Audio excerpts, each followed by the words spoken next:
गुज़श्ता 3 माह के दौरान काबुल शहर की दुकानों और दवाखानों से तकरीबन 20 टन गैर मायारी अशियाए खुर्दोनोश और अद्वियात को इकट्ठा किया गया, जो अब जलाई जा रही हैं। शहर के रहायशियों का कहना है कि एक जानब गैर मायारी अशियाए खुर्दोनोश की खरीदो फरोख्त और दूसरी तरफ नाकिस और जाली अद्वियात की वजह से उनकी जिंदगी मुश्किल में है। पहले गोलियों के एक पैकेट के इस्तेमाल से ही अफाका हो जाता था, लेकिन अब हम 3 पैकेट भी इस्तेमाल करें तो उससे कोई ख़ास फ़ायदा नहीं होता।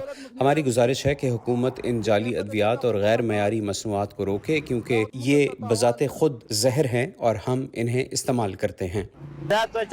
ताजिर पैसा कमाने के लिए ऐसा करते हैं जिससे हमें नुकसान होता है, लेकिन हुकूमत को उसे रोकना चाहिए। ये हमारे साथ जुल्म है। अफगानिस्तान में अगरचे खुराक पर कंट्रोल का मामला ज्यादातर मुकामी इदारों की जिम्मेदारी है, ताहम खुराक और अद्वियात की निगरानी के कौमी महकमे के हुक्काम का कहना है कि इस मसले को हल करने के लिए उन्होंने नए लोगों की खिदमत हासिल करने के साथ साथ फूड कंट्रोल के लिए एक नायब ओहदेदार मुकर्रर करने की तजवीज़ दी है। हमने फूड सेफ्टी के लिए 250 से 300 नए लोगों की खिदमत हासिल की हैं। इसके लिए एक फ़ाल महकमा कायम करने के लिए आला हुकाम को सिफारिशात भी भेजी हैं और हमें उम्मीद है कि उन पर जल्द अमल दरामद कर लिया जाएगा। दूसरी जानिब बाज़ डॉक्टरों का कहना है कि बच्चों की ज़्यादातर बीमारियों की वजह गैर मायारी अद्वियात का इस्तेमाल है। उनके मुताबिक नाकिस और गैर सेहतमंद खुराक से बच्चों की नशोनुमा पर बुरा असर पड़ता है।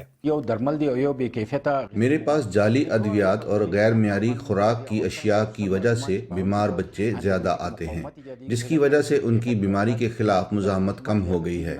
इसलिए इन मसनूआत के इस्तेमाल से बच्चों की नशोनुमा पर मनफी असरात मुरतब हुए हैं।